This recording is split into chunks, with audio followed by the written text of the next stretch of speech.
Today's creative world is entertainment. Jeff Gomez is one of the world's top story and narrative design experts. He has collaborated with top creators on projects such as Avatar, Halo, Pirates of the Caribbean, Transformers, and Spider-Man. He is currently the producer of Ultraman Connection, supervising the Ultraman entertainment property, and working with iceberg series and partners, such as Marvel Comics and Netflix, to turn this evergreen Japanese brand into the worldwide blockbuster franchise. Please welcome Mr. Jeff Gomez.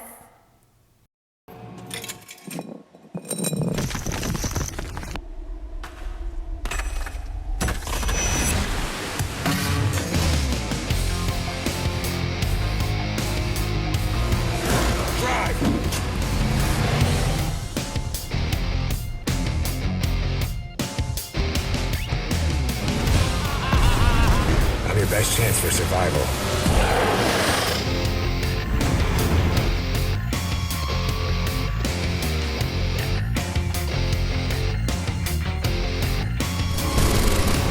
Can't believe I found the one good, truly decent man left on the planet.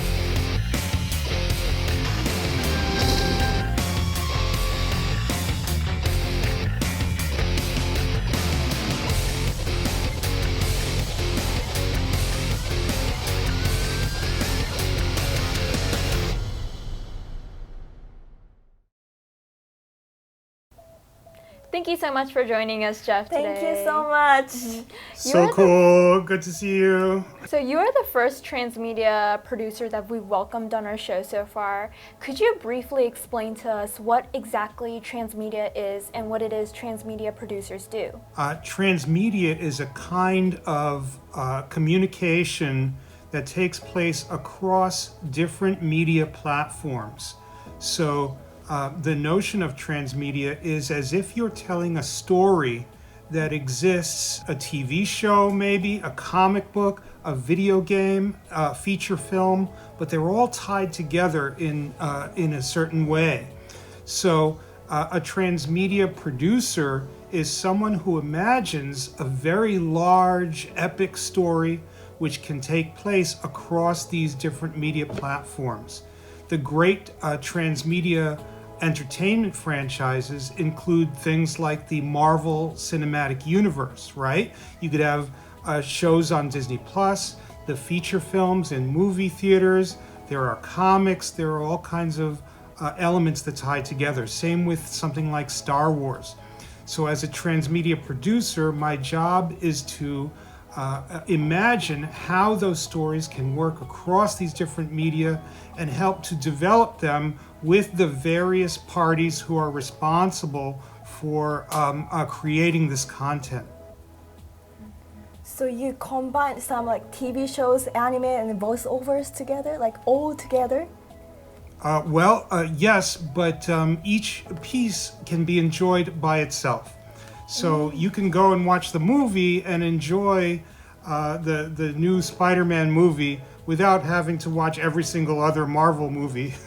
But if you watch the Doctor Strange movie, you'll go, oh, I know why Doctor Strange is in this situation because of what happened in Spider-Man. So they connect with each other. Oh, that sounds really cool.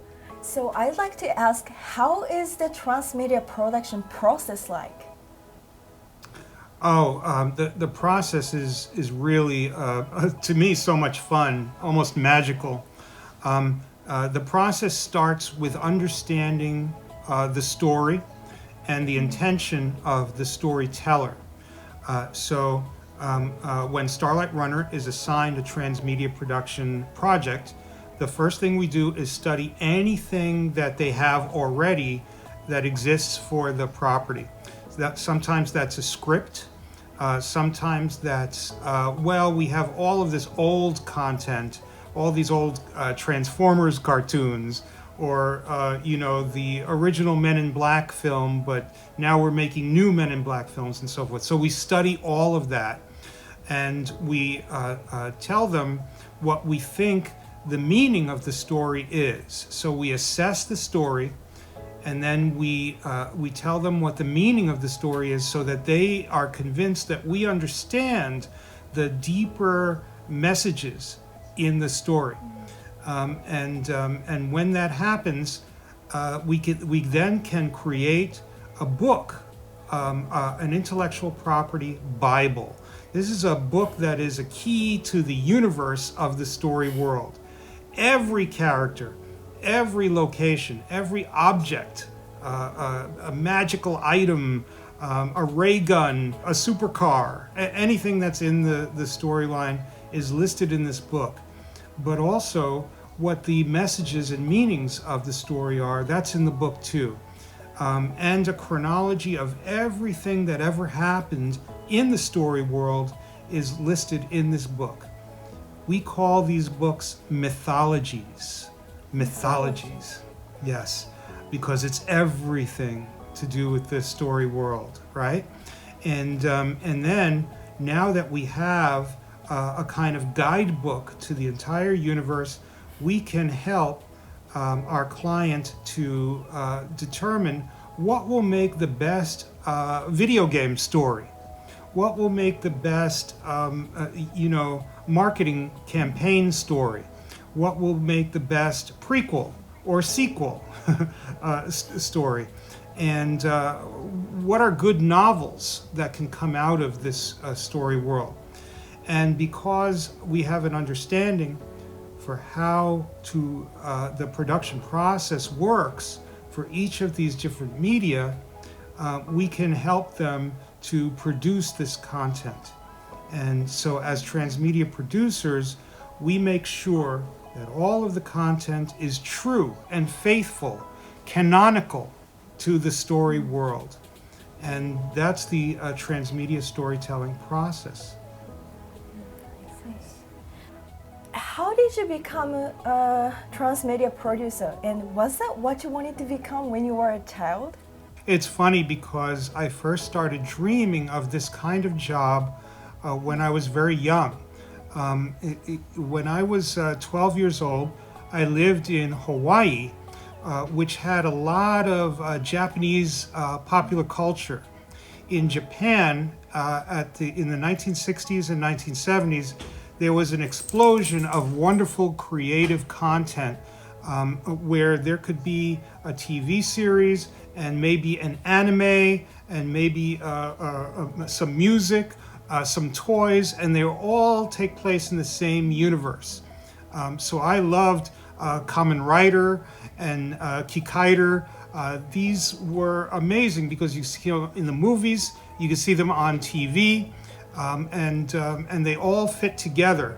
And I came back to the United States and grew up and always wanted to have that kind of experience with the entertainment that I loved. And eventually, I kind of figured out how to do it. It wasn't easy, but these began to be very successful in my career. I see. So transmedia, is it something that you've kind of learned at school, or is it something that you've kind of taught yourself?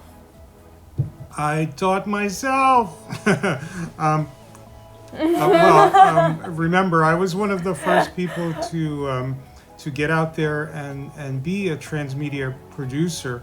So the key was that when I was young, I'm going to tell you a secret. I used to get scared of the monsters, or horror movies, or if there was violence and blood, I would be very upset. A teacher once told me, you don't have to be afraid of those things. It's make-believe. It's not real. Just learn how they did it, how they created this make-believe. And so I started to study how they made monsters and how they made film, what the camera does, the moving picture, and how that works.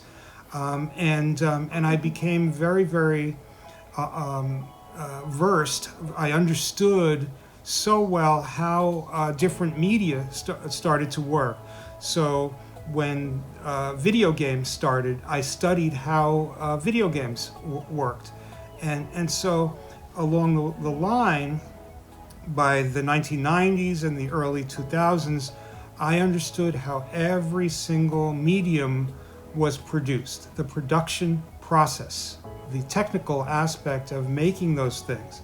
So when creating transmedia stories, one of the big complaints, for example, is, the video game of this movie is so terrible. Why? Why does it have to be so bad? And I thought to myself, well, because they're starting to create the game after the movie goes into production. So there's very little time. It takes longer to make a video game than to make a movie. So start the video game beforehand. Well, how do you do that? Bring me. I know the story. I know what is the strengths and weaknesses of that story in the medium of the video game. And they said, okay. They risked it. And so I started to do that, and the games got better, and so that made me a good transmedia producer by understanding how the different media worked and being able to coordinate between the movie studio and all these other different licensees and media platforms. I see. So did you get started in a specific platform first, whether that be like comics or film or anything? Yes, as a matter of fact. At first, I worked at a comic book company called Valiant Comics, and that company was looking for licenses because it was related to a video game company. So the video game company owned the comic book company, and they wanted intellectual properties, entertainment properties that worked both as comic books and video games. So I found a property called Magic the Gathering, a trading card game that only existed as a card game. So I convinced Wizards of the Coast to allow me to produce comic books and video games and even a website that tied the lore of the story world of Magic the Gathering all together. The fans loved to read the comics, to play the games, and to look up the lore on the site, and it became a big hit. That way, I now had a model for creating transmedia content for all kinds of different entertainment properties and movie studios. I see. So you're kind of the man that like puts it all together, connects all the stories between different platforms. That's right. Really a dream, because I get to play in the greatest sandboxes, Hot Wheels, Avatar, Pirates of the Caribbean, Transformers. I get to help these companies build those story worlds so that they can play out across different media. So how exactly did you start working with these well-known companies? Well, it wasn't easy because people didn't understand how to, why anybody would be interested in transmedia storytelling. In the old days, you made a movie, and then there was a, kind of a terrible video game of the movie, like E.T. It was really bad. It was an afterthought to create different content based on your big hit movie. What I tried to convince the companies of was that fans really cared about the official story behind the thing that they loved so much. So if you let me create a comic book that told a little bit more of the story behind the movie, that the fans would really like it. And if you let me put more of the lore in a website, all the fans will go to the website. And they did. It crashed the server. It was very, very popular. So the companies realized the value of creating official content so that the characters and storylines that you love so much can persist across these different media. So the big break was Disney saw what I did for Magic the Gathering and then again with Hot Wheels, and they said, hey, can you do this for Pirates of the Caribbean? And I said, sure. and then I started to work with the Disney company for many years.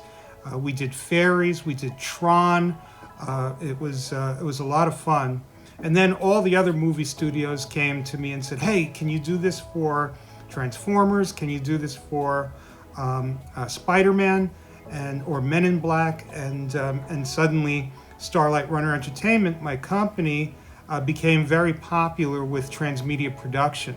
I started teaching transmedia production through the Producers Guild of America, and so now there are many transmedia producers who work throughout Hollywood.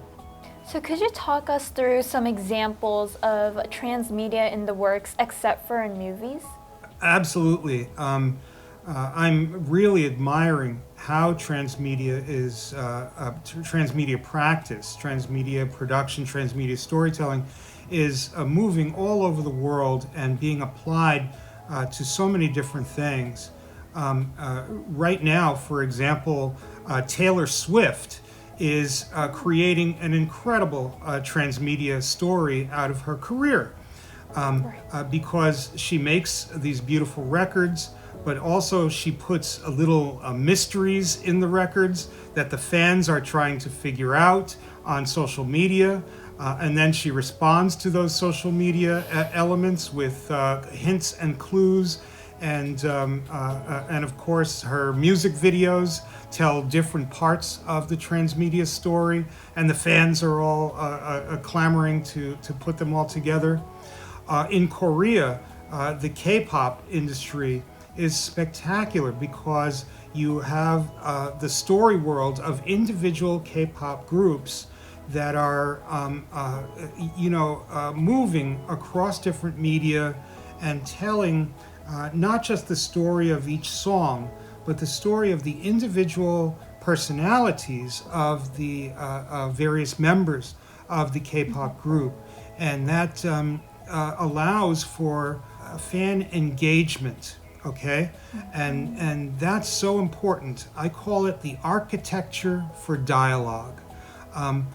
In this day and age, fans want to express themselves to the storytellers that they love, even if those storytellers are fantastic rock stars and pop acts, and so that's a two-way street. That is a kind of dialogue that is being held between the fan and the K-pop person. In one of my biggest projects was with Coca-Cola, right? Everybody loves Coca-Cola. And they wanted to create a story world called Happiness Factory that manifested itself across all these different media platforms in all kinds of fun ways. So we got to visit the Happiness Factory. We got to know the various characters that were in this strange world of Coca-Cola, and it manifested itself across the entire world in different ways, in ways that were very popular in the individual countries where Happiness Factory manifested. So there are many different ways to have super fun transmedia narratives that have very little to do with movies or video games. This episode will be available on YouTube this coming Saturday. For details, please check out our Facebook page. Next, more exciting materials to show you all.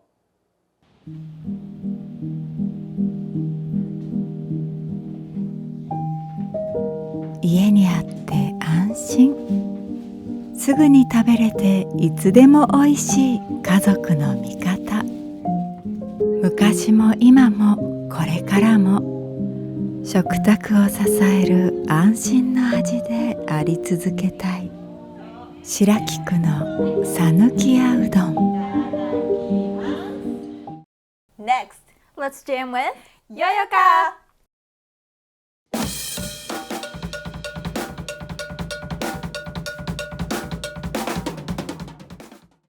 Hello, this is Yoyoka. Here is my video. Enjoy!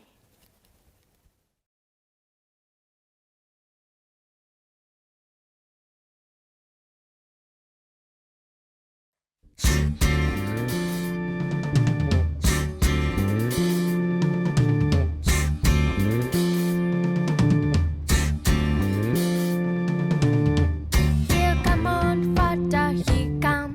Grouping a story, he get. To Iber, he won. Holy Rora, he got. Here down to his knee. Got to be a joker, he just do what he breathes.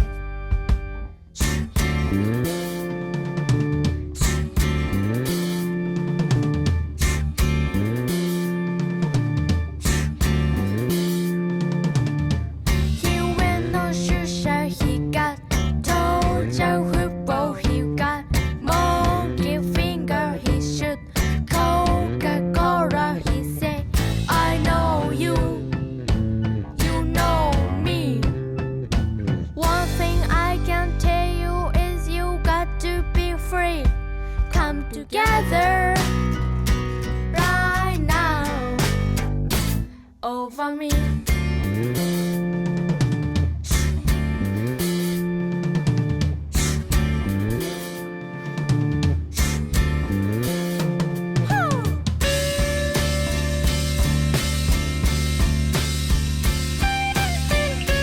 Come together, yeah. Come together, yeah. Come together, yeah.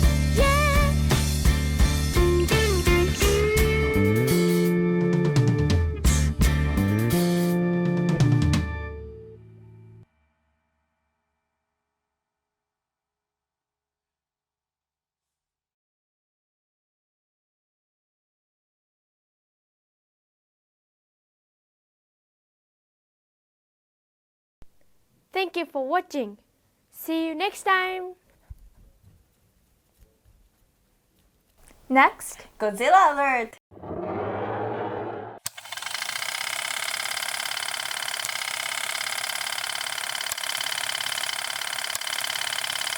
Hello, this is Heisenberg.